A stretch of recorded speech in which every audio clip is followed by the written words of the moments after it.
How's it going? Andrew here, and welcome to my second vlog. In this video, I'm going to show you a little bit of what's happening behind the scenes and also cover a really commonly requested topic, and that's to do with photographic reference. Now stick around to the very end because I've got a very special announcement for you. Roll that intro.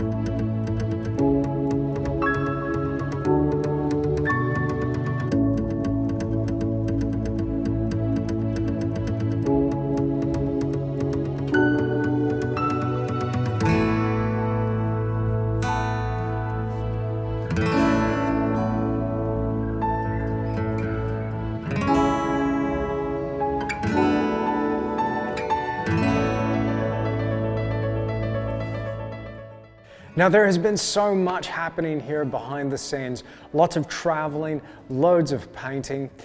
But recently I've had the opportunity to get reacquainted with a favorite subject of mine.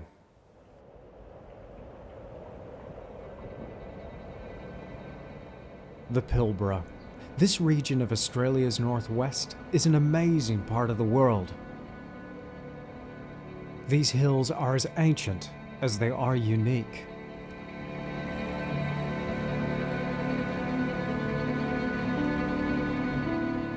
These vast desert plains seem to go on forever.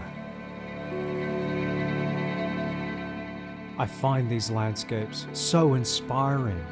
There's something about that big open space that really captures the imagination.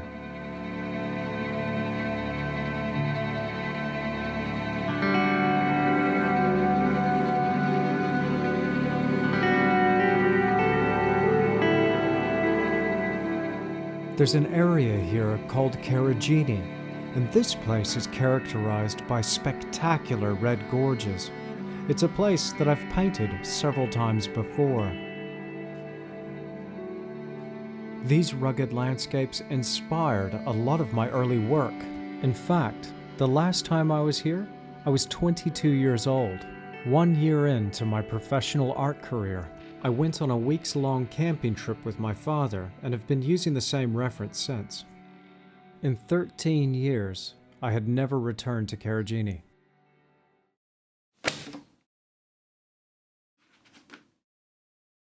Wow. It's so cool seeing this again. I haven't looked at this picture for a lot of years.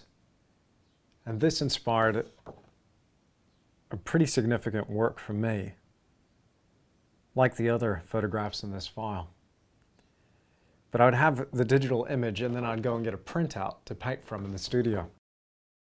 This photograph inspired this painting, aptly titled Red Gorge, painted in 2006.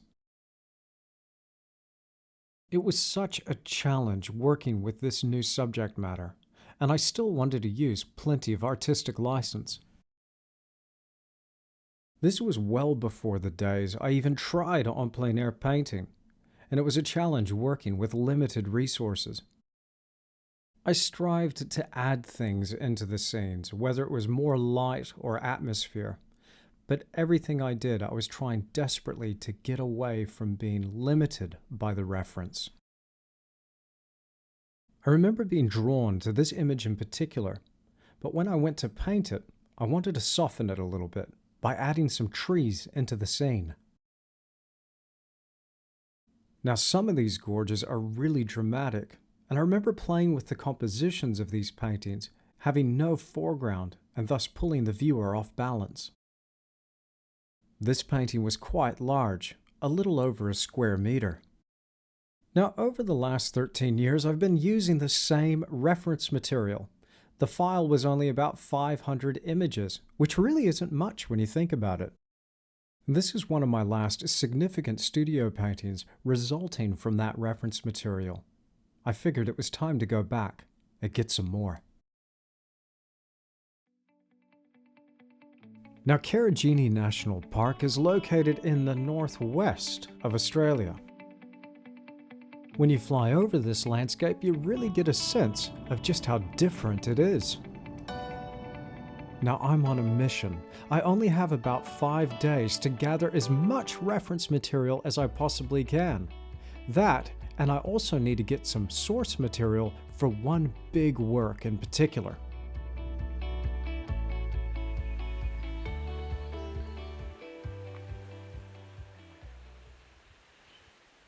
I try to focus on capturing as many details as possible.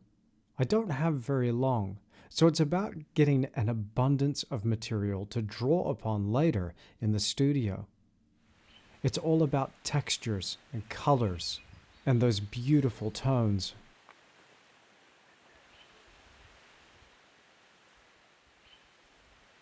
Now, I have more cameras on me than I should probably be carrying.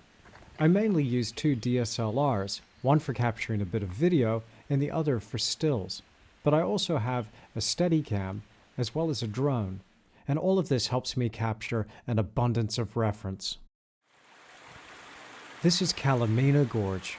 This is probably one of the most accessible, but also picturesque gorges in Karijini National Park. It can be incredibly difficult when trying to capture photographs of a location like this. Either you're perfectly exposed for the highlights and your shadows drop away, or the opposite happens and your shadows are exposed just right, but the highlights are completely burned out. Now, when I look at this landscape with my eyes, I'm able to expose myself perfectly for the shadows and the highlights simultaneously. Yet, when I take this reference back to the studio, it's going to be unbalanced in that way. So, we're going to need a solution to this problem in order to have realistic looking reference material. Now, I'm not much of a photographer, and I know this trick has been around for a long while, but there's this thing called bracketing, where we expose for both the highlights and the shadows simultaneously. This will allow us to create a more balanced image to be able to replicate in the studio with paint. And hopefully our painting will appear a little more realistic, a little more true to life, and so that our viewers feel like they're there.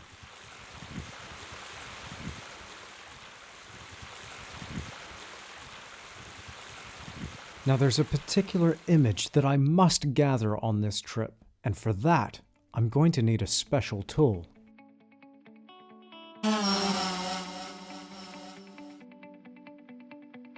Until now, I've only ever been able to see these views from the viewing platform. I always wanted to know what was behind those corners. Well, now I can find out with a drone.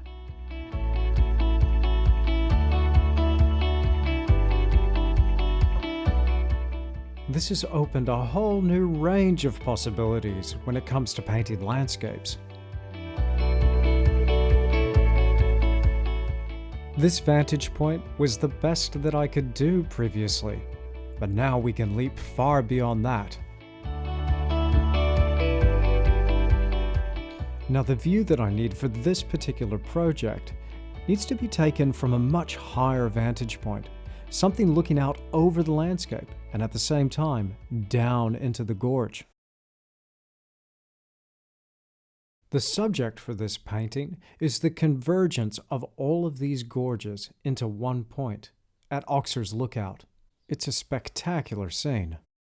Now, working with the drone footage, I'm going to be able to stitch together some stills isolated from the video and put this together to form one cohesive landscape, something that takes in that view from the distance all the way to the bottom of the gorge. Now that I have the stills from the drone footage, I'm able to compile those images and then create a digital drawing. I'm using this digital process more and more when it comes to composing my paintings, but I don't think it'll ever totally replace a pencil on paper. That's still essential in my opinion. And this process of digital drawing is actually pretty similar to drawing on paper. You start with your outline and then mark in your darker tones, and then finally you get to add some of those minute details which really make the scene. Now, without importing any photography into the program, this is all drawn with a stylus on a tablet. Now, despite the fact that the image is confined to a screen at the moment, it's a pretty large image and can be transferred to the canvas later. It blows my mind that just a little tiny bit of video can form the basis for a composition. I really believe in embracing the technology available. And that gives me an interesting thought. If Sargent or Soroya could have used this process, would they?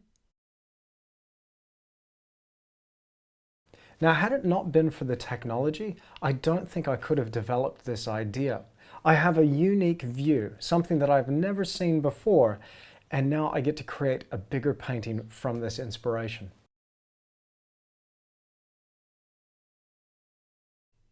Now, just to give you an idea, this digital drawing is enormous. There's so much detail packed into this small area, which is a good thing because it's going to mean that there's no guessing when it comes time to paint the final version on that big canvas.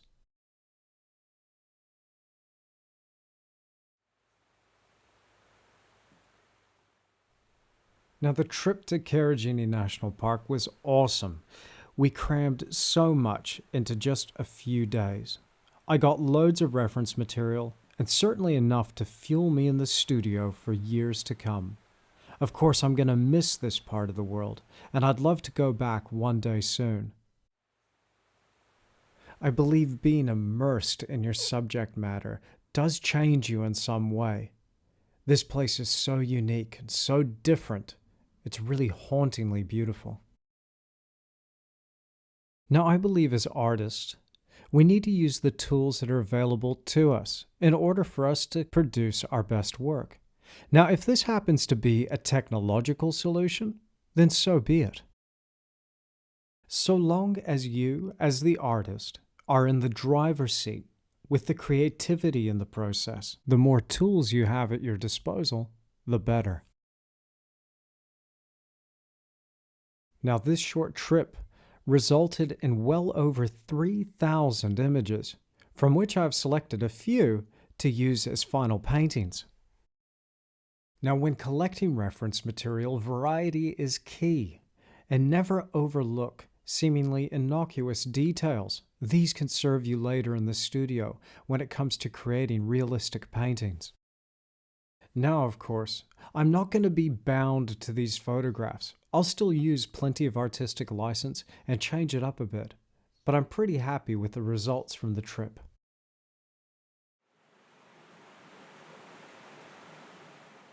Karijini National Park is a unique part of the world, and something about this landscape stays with you years after you've visited.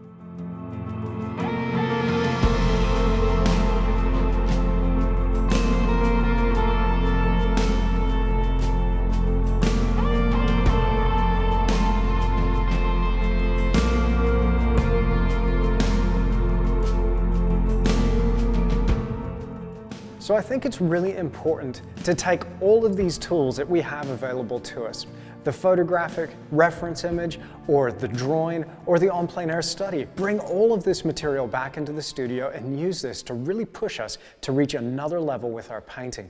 Now, you might be wondering where I am, why I'm here, and what is this red brick background behind me? Well, it's time to share with you what I've been keeping from you for all these months. Let me show you around. Welcome to my new studio.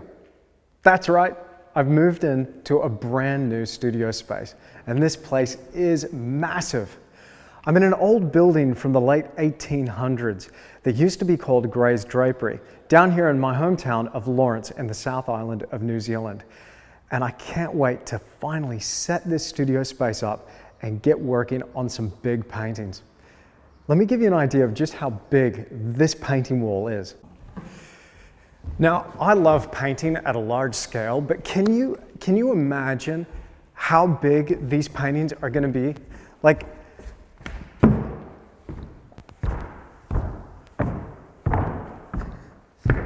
that's quite a painting wall. And maybe not one huge painting, but I could at least work at several at once.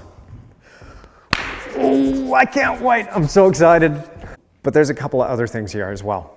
So, as if one big painting wall wasn't enough, there's going to be another one here, just behind me. That's a little bit smaller, but I also got a lighting rig up there too for that one. And then behind me, this is where my design station is going to be, along this wall here. And then over here in this corner, we're going to have an editing station, where first Rachel's going to be editing some videos, and then eventually an editor will be working there full time, hopefully. Still looking for them. It's just going to make an awesome studio space, but that's not the best part. I'll show you the best part. Now I'm going to go through this door, and on the other side of this door is a really cool part.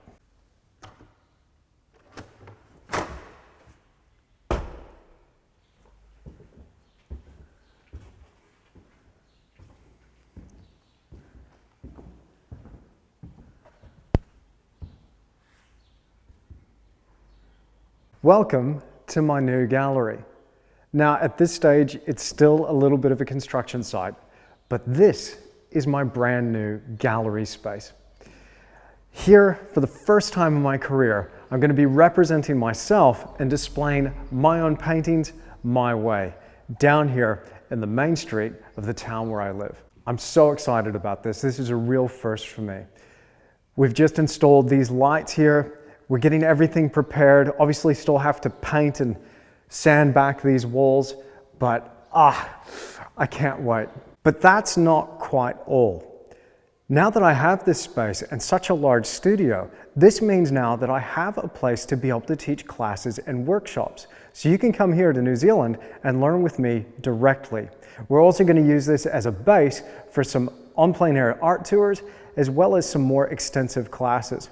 So make sure you're subscribed through my website at www.andrewtischler.com to stay up to date with the very latest from this brand new studio.